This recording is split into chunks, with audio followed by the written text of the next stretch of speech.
कहानी की शुरुआत होती है इचिकावा हाई स्कूल से। एक टीचर क्लास के बच्चों को टेस्ट के बाद रिजल्ट बांट रही थी। इन्हीं बच्चों में आसुका नाम की एक लड़की थी जो पढ़ाई में बेहद कमजोर थी। हालांकि ये टेस्ट अब तक का सबसे आसान टेस्ट था, मगर आसुका को इसमें भी 0 मिला। खैर, उसके बॉयफ्रेंड योशिडा ने उसका मन बहलाने के लिए कहा कि 0 तो उसका लकी नंबर है। मगर तब उनके टीचर ने उन्हें खूब डांटा और कहा कि अगर आसुका ने अभी पढ़ना शुरू नहीं किया तो वो जिंदगी में कुछ नहीं कर पाएगी। इसके बाद अगले पीरियड में उनका हिस्ट्री टेस्ट था, जिससे आसुका पहले ही डरी हुई थी। पहले सवाल में उन्हें उस मशहूर मंदिर का नाम बताना था जिसमें सिक्का डालने पर सभी मिन्नतें पूरी हो जाती हैं। आसुका को जवाब तो मालूम नहीं था, मगर उसने इसे खाली छोड़ने के बजाय तुक्का मार के कुछ भी लिख दिया। जैसे ही उसने जवाब लिखा तो बाहर खिड़की से जबरदस्त रोशनी दिखाई दी। फिर शहर के एक हिस्से में अचानक अपने आप एक जंगल जैसा हिस्सा पैदा हो गया। खैर, अगले दिन जब आसुका और योशिडा स्कूल जा रहे थे तो उन्हें ये जंगल वाला रास्ता दिखाई दिया। उन्होंने सोचा कि कल तक तो यहाँ कोई भी ऐसा रास्ता नहीं था, इसलिए उन्होंने खुद अंदर जाकर देखने का फैसला किया। कुछ देर चलने के बाद उन्हें एक मंदिर मिला जिस पर इस जगह का नाम लिखा था, पर वो ये नाम पढ़ ही नहीं पा रहे थे। खैर, आसुका ने बिना सोचे समझे उसमें एक सिक्का फेंक कर मन्नत मांगी कि मेरे हर टेस्ट में 100 नंबर आए। इसके बाद वो दोनों आराम से स्कूल लौट आए। जब आसुका को पिछले टेस्ट का रिजल्ट मिला तो उसने देखा कि उसके 100 में से 5 नंबर आए थे। तब वो सोचने लगी कि मन्नत मांगने का कोई फायदा नहीं हुआ। खैर, बाद में उनका वर्ल्ड पॉलिटिक्स का टेस्ट हुआ। पहले सवाल में उन्हें जापान के प्रधानमंत्री का नाम बताना था। आसुका को बिल्कुल भी आइडिया नहीं था कि प्रधानमंत्री है कौन, इसीलिए उसने यूं ही अपने बॉयफ्रेंड योशिडा का नाम लिख दिया। इसके आगे भी उसे किसी सवाल का जवाब नहीं आता था, इसीलिए वो चुपचाप सो ही गई। बाद में स्कूल के बाद आसुका और योशिडा दोनों आसुका के घर गए। जैसे ही वो दोनों अंदर घुसे तो आसुका के माँ बाप में बहसबाजी चल रही थी। आसुका के पिता एक सेल्समैन थे जिनकी नौकरी खतरे में थी और उसकी माँ का किसी दूसरे आदमी के साथ अफेयर चल रहा था। आसुका ने योशिडा से कहा कि इनके ऊपर ध्यान मत दो, ये ऐसी लड़ते रहते हैं, और फिर उसे अपने कमरे में ले आई। तब योशिडा ने देखा कि एक कमरे के बाहर खाली प्लेट्स और बाउल्स पड़े थे। असल में आसुका का एक जुड़वा भाई भी था जिसका नाम था केसुके। केसुके पढ़ाई में बहुत ही ज्यादा अच्छा था और उसे हर टेस्ट में 100 नंबर मिलते थे।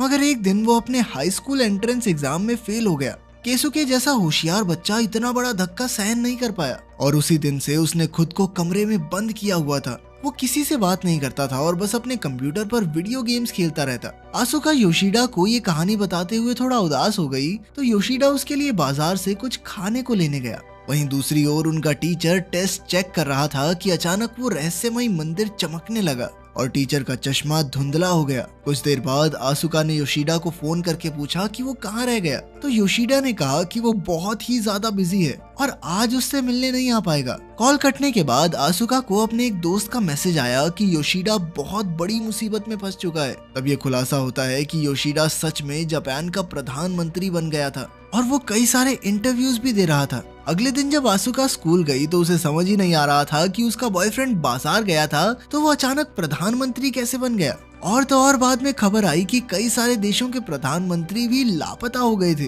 तभी टीचर ने क्लास में आकर सबको कल के टेस्ट के रिजल्ट सुनाए। आसुका ने देखा कि उसका सारा टेस्ट खाली था, फिर भी उसे 100 में से 100 नंबर मिले थे। तभी उसे एहसास हुआ कि उसने अपने टेस्ट में प्राइम मिनिस्टर की जगह योशिडा का नाम लिखा था और शायद इसीलिए वो प्रधानमंत्री बन गया। और बाकी देशों के प्रधानमंत्री भी इसलिए लापता हो गए क्योंकि उसने बाकी सारी जगहें खाली छोड़ दी थी। आखिरकार उस मंदिर से मांगी हुई मन्नत अब पूरी हो रही थी। अब उसे टेस्ट में पूरे नंबर देने के लिए उसके जवाब के हिसाब से दुनिया ही बदल जाएगी। खैर, अपनी गलती को सही करने के लिए आसुका ने गूगल से देखकर टेस्ट में सभी सही जवाब भर दिए और खुशकिस्मती से सब कुछ पहले जैसा हो गया। योशिडा को प्रधानमंत्री के पद से निकाल दिया गया और बाकी देशों के पीएम भी सही सलामत थे। खैर, अब भी मुसीबत टली नहीं थी क्योंकि अब अगले टेस्ट की बारी थी। लेकिन आसुका ज्यादा घबराई नहीं क्योंकि उसे लग रहा था कि मैथ्स टेस्ट में गलत लिखने से क्या ही बदल जाएगा।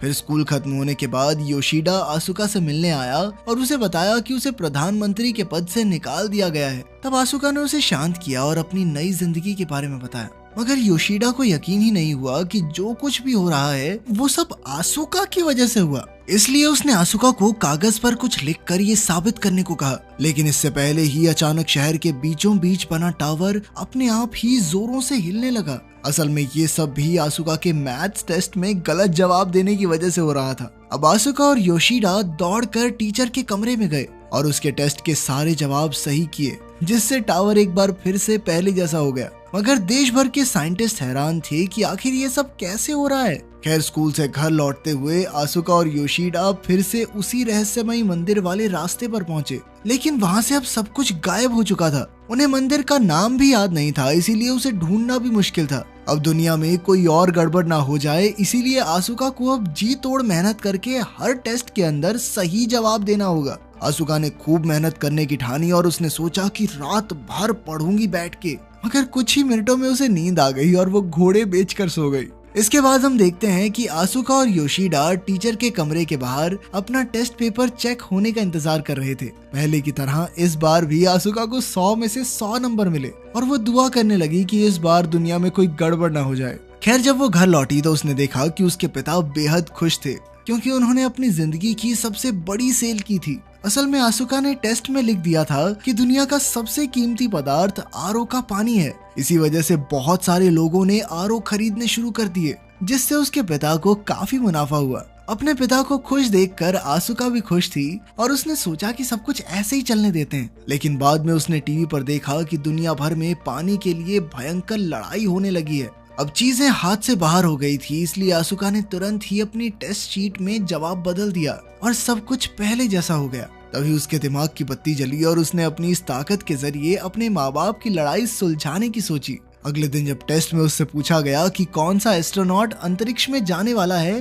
तो उसने अपनी माँ के नए बॉयफ्रेंड का नाम लिख दिया। इसी वजह से उस आदमी ने आसुका की माँ से ब्रेकअप कर लिया और अगले दिन वो अंतरिक्ष में चला गया। ब्रेकअप के बाद उनकी माँ अपने परिवार को समय देने लगी और उनकी जिंदगी फिर से खुशहाल हो गई। अब आसुका को अपने भाई केत्सुके की मदद करनी थी, इसीलिए उसने अपने अगले टेस्ट में लिखा कि उसका भाई केत्सुके अपने कमरे से बाहर आकर सबको गुड मॉर्निंग कहेगा। लेकिन ये प्लान पूरा होने से पहले ही फेल हो गया, क्योंकि केत्सुके के बाहर आने से पहले ही उसके पिता केत्सुके के कमरे में जबरदस्ती घुस गए और उसे बाहर आने को कहने लगे। इससे उनके बीच में काफी बहसबाजी शुरू हो गई और बातों ही बातों में पता चला कि आसुका के पिता को फिर से नौकरी से निकाला जाने वाला है और उसकी माँ फिर से किसी और से बातें करने लगी है। तब आसुका को एहसास हुआ कि उसकी शक्तियों के इस्तेमाल से घर की हालत कुछ ही समय तक ठीक हो सकती है, लेकिन वो हमेशा के लिए तो नहीं टिकेगी। तब उसने खुद अपने भाई से बात करके उसकी मदद करने की सोची, मगर वो कोई जवाब नहीं दे रहा था। इसलिए आसुका उसके कमरे के बाहर बैठकर जोर जोर से टेस्ट की तैयारी करने लगी। केसुके बेहद होशियार था और जब भी आसुका कोई गलती करती तो अंदर से तो उसके आता था कि इसको ठीक कर दूं, पर फिर भी उसने कई दिनों तक कुछ नहीं कहा। और फिर एक दिन जब आसुका ने बड़ी ही आसान सी मैथ्स प्रॉब्लम भी छोड़ दी, तो आखिरकार केसुके बोल उठा और उसने आसुका को वो मैथ्स प्रॉब्लम सॉल्व करनी सिखाई। अब केसुके चाहे बंद दरवाजे से ही, लेकिन बात तो करता था और उसकी मदद से आसुका भी दिल लगाकर पढ़ने लगी। फिर कुछ ही दिनों में उनके पिता ने खुद सेल्समैन की किताबें पढ़ना शुरू किया और अपने काम को और बेहतर करने की कोशिश की। इधर उसकी माँ ने भी अपने सभी बॉयफ्रेंड्स के नंबर डिलीट कर दिए और अपने परिवार पर ध्यान देने का फैसला किया। खैर, एक हफ्ते बाद आसुका बिना किसी मदद के टेस्ट में 100 में से 100 नंबर ले आई। वो दौड़कर ये खुशखबरी केसुके को सुनाने गई, पर उसने तब भी दरवाजा नहीं खोला। फिर अगली सुबह जब घर में सभी लोग खाना खा रहे थे, तो केसुके अचानक खुद ही अपने कमरे से बाहर आकर उनके सामने खड़ा हो गया। उसने अपने पिता से माफी मांगी और अब और ज्यादा मेहनत और लगन से पढ़ने का वादा किया। ये देखकर उसके पूरे परिवार में खुशी की लहर दौड़ गई। फिर एक दिन जब आसुका और योशिडा स्कूल जा रहे थे, तो आसुका को अपने बैग में वो पहले वाला टेस्ट पेपर मिला। उसे सिर्फ 5 नंबर मिले थे, इसीलिए उसने कागज फाड़ दिया। मगर जैसे ही उसने कागज फिर से जोड़ा, तो अचानक उसी जगह पर वही जंगल वाला रास्ता बन गया। तब उसे एहसास हुआ कि उसने मन्नत पूरी करने वाले मंदिर के बारे में इसी टेस्ट में लिखा था। उसके जवाब की वजह से यहाँ नया मंदिर खड़ा हो गया था। अब योशिडा और आसुका एक बार फिर से मंदिर में गए और मन्नत मांगी कि आसुका की हर बात सच ना हो, ताकि सब कुछ पहले जैसा हो जाए। उन्होंने थोड़ी देर इंतजार किया, मगर वो मंदिर अब भी वहीं था। इसके बाद स्कूल में टीचर ने फिर से उन्हें एक टेस्ट दिया, जिसमें ज्योग्राफी और दुनिया की आबादी के बारे में सवाल थे।